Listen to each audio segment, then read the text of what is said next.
ஒரு டம்ளர் கடலைப்பருப்பை தண்ணியில் ஒரு 3 to 4 hours ஊற வச்சு எடுத்துக்கோங்க.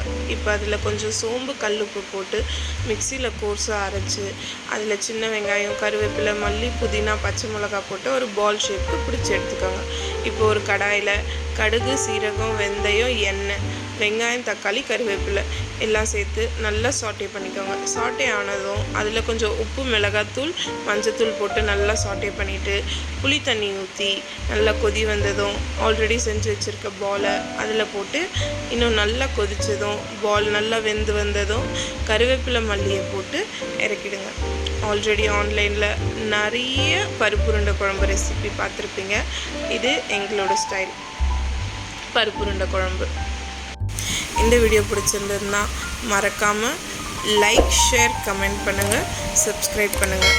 வெல்கம் டு திபுஸ் kitchen. Thank you for watching.